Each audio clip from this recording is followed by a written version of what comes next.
Hai semua, gimana kabar kalian? Semoga selalu dalam keadaan baik ya. Jadi di video kali ini aku mau sharing ke teman-teman semua tentang analisa pagi untuk Bitcoin.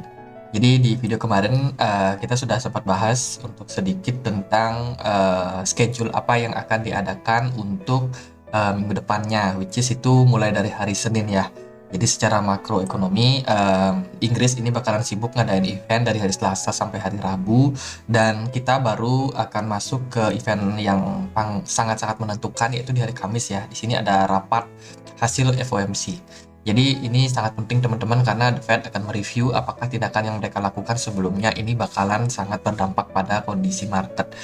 So far sih dari hari Senin sampai hari Rabu ini nggak bakalan terlalu banyak aktivitas ya. Paling ada indeks harga produsen aja di hari Rabu dari Amerika sendiri. Jadi kalau kita mengacu kepada pergerakan dari Bitcoin yang sangat tergantung sama kondisi daripada event dari Amerika, ini tentunya akan menarik untuk kita melihat dari hari Senin, Selasa itu masih ada kemungkinan buat market bergejolak teman-teman.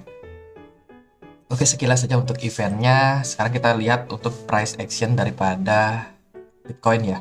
Jadi Bitcoin di perdagangan hari ini itu turun teman-teman. Jadi sesuai dengan apa prediksi kemarin ya. Jadi kemarin kita melihat bagaimana Bitcoin itu bertahan di kisaran 19.500, dan untuk target penurunannya menurut aku pribadi itu adalah aku tarik dari sini ya.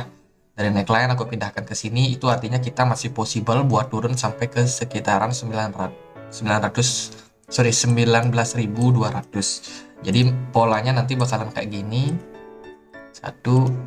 Nah, dia akan ketahan di level 19.200. Dan arah berikutnya daripada Bitcoin, tentunya kita harus melihat apakah support dari 19.200 ini bakalan sangat kuat untuk menahan Bitcoin, karena saat ini nih teman-teman, tekanan seller itu lagi pada kuat-kuatnya. Nah, salah satu indikator yang aku pakai adalah RSI.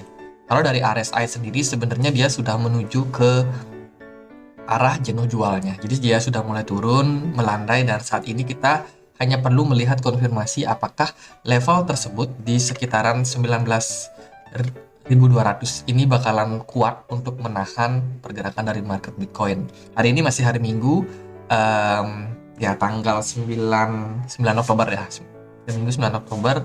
Mungkin volume perdagangannya juga nggak bakalan tinggi teman-teman. Kalau kita lihat dari segi chartnya memang lagi melandai ya, lagi agak turun volume perdagangannya. Jadi menarik untuk kita lihat apakah hari Senin besok ini bakalan dapat momentum buat market sedikit mengalami rally dulu.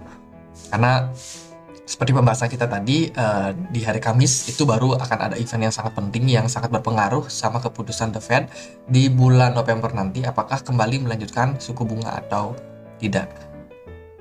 Jadi kalau kita lihat sih possibility-nya adalah saat ini kita harus menguji dulu level support tersebut. Kalau memang berhasil untuk ditahan atau Bitcoin berhasil menahan, maka possibility-nya adalah kembali untuk rebound sesaat.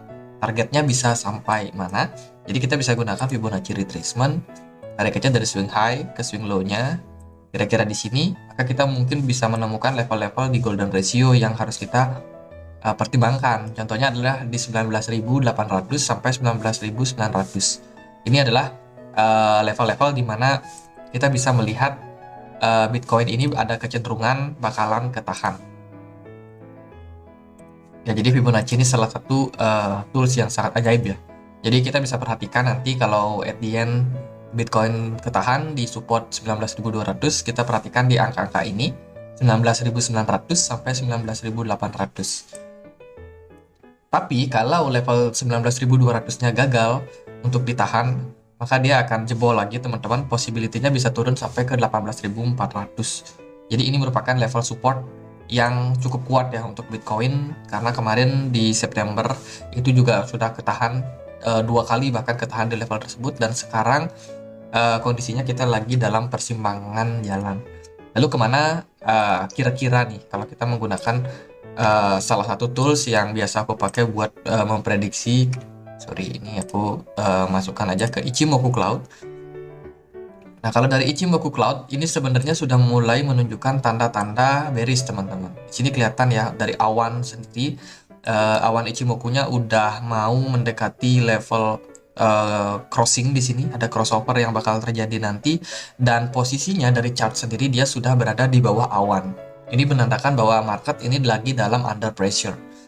Apakah mungkin market akan recover naik? Ya, tentu saja mungkin. Kalau memang volume perdagangan seller tiba-tiba masuk, itu sangat mungkin buat terjadi di market. Cuman karena kondisinya seperti ini, berarti kita mungkin harus membuka peluang bahwa market akan ada kecenderungan untuk kembali melakukan penurunan atau melanjutkan penurunan, karena pola ini sebenarnya mirip sekali seperti bearish flag. Pola bearish flag sendiri adalah lanjutan penurunan ya. Kemudian kalau kita melihat dari time frame weekly, ini sorry aku masuk ke weekly dulu lagi. Jadi kita kan akan ada closing ya di time frame weekly besok hari Senin, tanggal bukan tanggal tapi jam 9 ya. Sorry, bukan jam 9. Kalau di sini sih jam 8 WIB. Kalau teman-teman yang pakai WIB itu berarti di jam 7 pagi itu bakalan ada closing, dan kita lihat sementara kondisi seperti ini menandakan bahwa buyer ini belum kuat, teman-teman, buat menahan Bitcoin. Padahal dia kemarin sempat membuat inverted hammer cukup bagus sebenarnya. Kalau di minggu ini closing besok ya, ini bakalan di atas daripada 19.400 atau 19.500 lah kira-kira, maka itu masih bisa dibilang positif buat market Bitcoin. Tapi kalau closingnya justru di bawah seperti saat ini nih di 19.300 atau di bawahnya, itu menandakan bahwa sellers itu masih lebih dominan daripada Bitcoin. Jadi kemungkinan di masa depan 2 minggu lagi, 3 minggu lagi, market masih berpotensi buat melanjutkan penurunan. Lalu kalau kita lihat juga di time frame daily-nya, sebenarnya sempat bagus ya di 3 Oktober, 4 Oktober ini positif green candle, tapi di 5 sampai hari ini sudah red candle lagi dan ada 3 red candle. Ini menunjukkan bahwa wah, ini sellers lagi kuat-kuatnya mendominasi, teman-teman. Dan hati-hati dengan pola saya lupa nama polanya. Jadi dia itu ada 3 candle yang memberikan indikasi bahwa kecenderungannya bakalan bearish. Jadi dia ada ini ya, 3 black crows. Nah, itu ada. Nah, itulah pokoknya, teman-teman. Jadi ini pola 3 candle merah, dan biasanya memang ketika 3 candle merah ini sering muncul, itu menandakan bahwa seller itu masih sangat kuat dalam hal mendominasi. Jadi kelihatannya sih jangka waktu pendek ini market memang masih bakalan berpotensi buat turun. So, hati-hati buat yang trading yang suka pasang long. Mungkin teman-teman bisa lebih pertimbangkan ketika kalian mau ambil posisi ya, karena sellers bisa datang dari mana saja.